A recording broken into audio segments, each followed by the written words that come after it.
right, as we continue Hannity on the ground in Texas tonight, we continue with the former president, Donald Trump. What a great crowd. We don't have a lot of time, but let's talk about your future plans. Now, I have a funny... Let me ask the crowd of everybody here, would you like to see the president run again in 2024?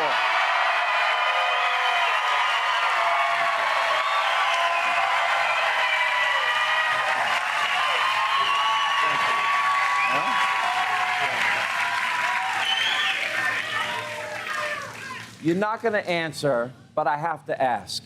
Where are you in the process of, let me ask you this, without giving the answer what the answer is, have you made up your mind? Yes.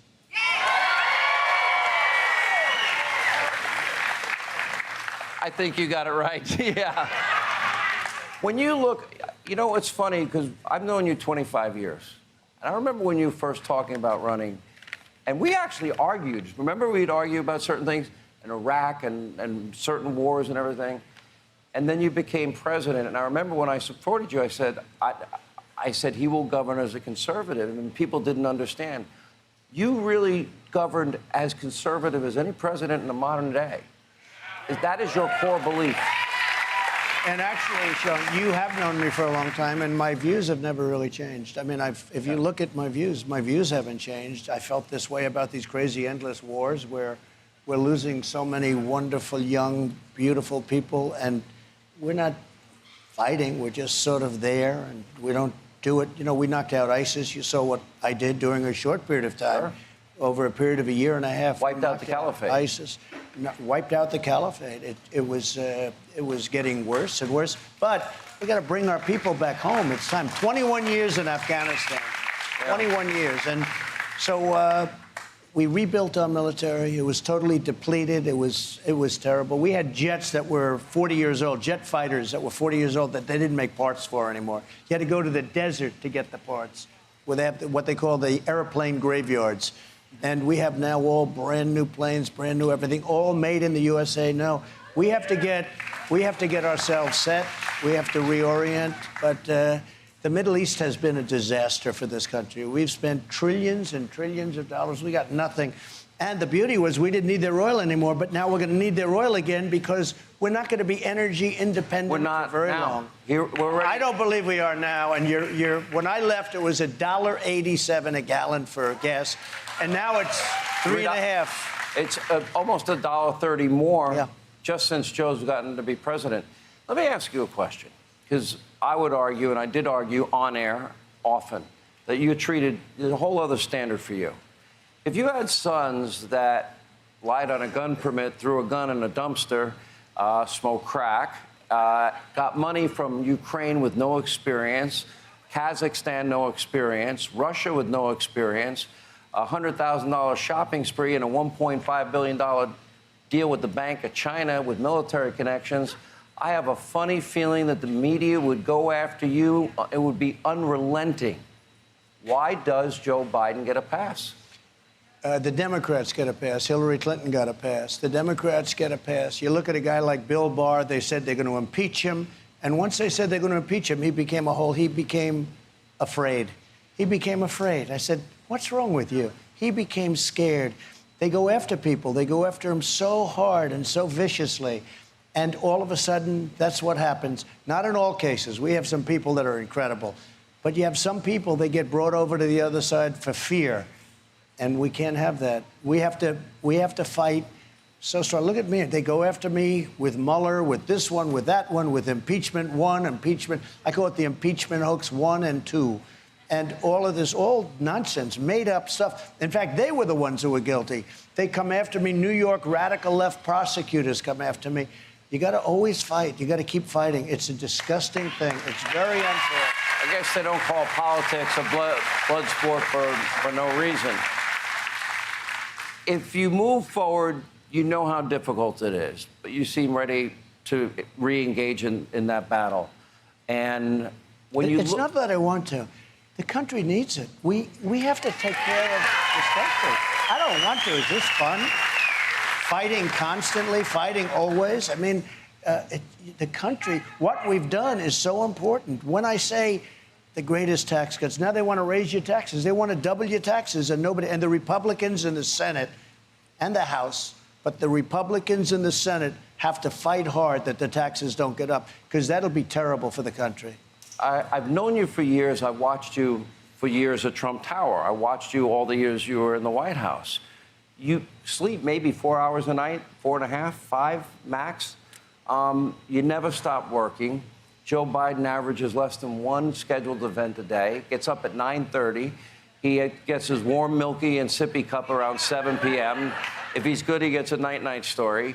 Now, in all seriousness, we saw what happened at the G7 where he just was paralyzed. You see what happens, how he struggles to communicate. I asked you, and you kind of punted the last time you were on, do you see a cognitive decline in Joe Biden, and what does that mean to America? So let me say it a little bit differently. He is surrounded by vicious people that are very smart, but they don't stand for the values that the people in this room stand for. These are very smart people. I mean, he didn't campaign against me. He didn't debate well. He didn't make good speeches. He hid in the basement. I watched him on the State of the Union get up and speak, and it was terrible. It was, I don't want to go into that, but it was terrible. It was a terrible, and I thought he was going to get killed. And I had to watch your competition just to see what they were saying.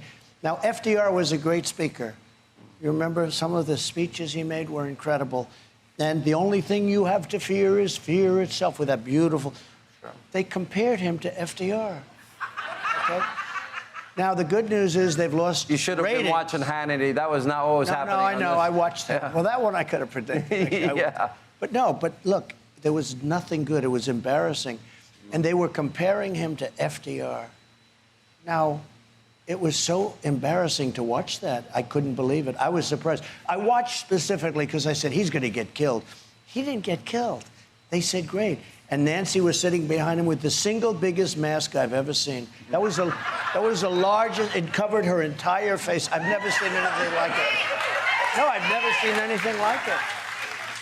I've got to wrap And she things up. didn't rip up his speech either. Like she did with you, Rip. Mr. President, thank you for joining very us. much. Thank you for your time. Thank you. Appreciate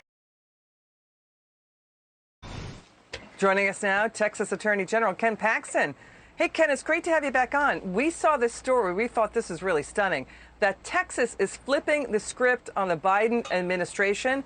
Texas border counties and Republicans in the state legislature now pushing to use pandemic bailout money for the state's own border wall and border security. The Biden administration said, yeah, you can use pandemic bailout funds to fight crime. Have you heard from the White House on this?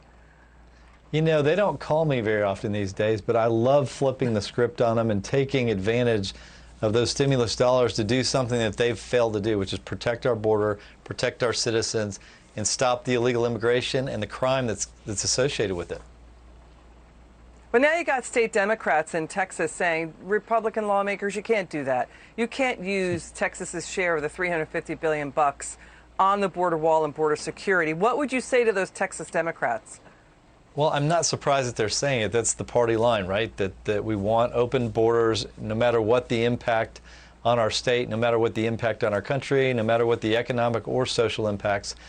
I'm not surprised they're saying that, but I'm also know that the Biden administration, they've already said we can use it to fight crime, and clearly the cartels are crime, and that's what this is all about. Yeah, and also the governor's disaster declaration said, yeah, it can use available resources to do that. You know, it's interesting, House Democrats are proposing to defund more than $2 billion from the border wall and, you know, money out of Border Patrol, but they want to send $870 million to the Middle East for a Middle East border security and border walls to places like Jordan, Lebanon, Egypt. What do you say to that? It's so similar to what happened with the Keystone Pipeline. If you'll remember, the Biden administration supported Putin building his pipeline to Germany and to Europe while opposing that in the United States. And here we have the same type of thing. We have a wall that we need that would protect the citizens of our country, and for some reason they're opposed to that, despite all of the damage that's occurring, and despite the fact that the cartels are being emboldened and empowered by this and made rich, and yet they're willing to send money to the Middle East. Tell me that makes sense. It doesn't. Yeah, let's show again the Democrats who blasted Trump and protested at the border and at border facilities over conditions in border facilities. They've since gone AWOL. Human traffickers, you know this, they treat children like commodities to make money off of them. We hear silence from the Democrats on that. We hear silence from the Democrats about children dropped over border walls, left in highways, in rivers, in deserts. Human traffickers dragooning them as drug coyotes. So where are the Democrats on that?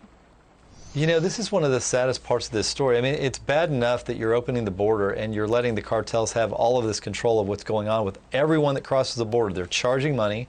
And it also, because the Border Patrol is so busy taking care of these families, you obviously have more drug importation because they can't stop it as well as they could under the Trump administration. But the saddest part to me is the massive human trafficking that's going on with these kids, with these young girls.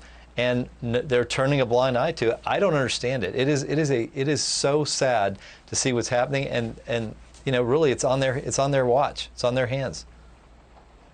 Let's watch what former President Trump had to say yesterday. Watch this. We stopped a lot of the drugs that were coming in, which is very tough to do. And they have some real criminals bringing this stuff in. They have the toughest people. These cartels, these are tough, smart people. They went to the Wharton School of Finance and graduated #1 in their class, but they never did that. But they would have graduated #1. They're very, very tough and smart. And what they've been doing with human trafficking and drugs and all of the other things is a disgrace. We had it largely stopped. And in 2 months, 3 months, they ended. Why did he say the Wharton School of Finance with connection to the drug cartels? Because I think he's making the point that these cartel people are extremely smart. They're extremely aggressive. They have a very well-connected business network across the border, and they're basically business people making lots of money, but they're brutally, horrible to people along the border, and they've committed all kinds of atrocities. These gangs are some of the most vicious gangs that we've ever seen, and all he's saying is that these people are smart. They know what they're doing, and the Biden administration either is knowingly participating or they're just ignoring the problem right in front of them and allowing all of this to occur.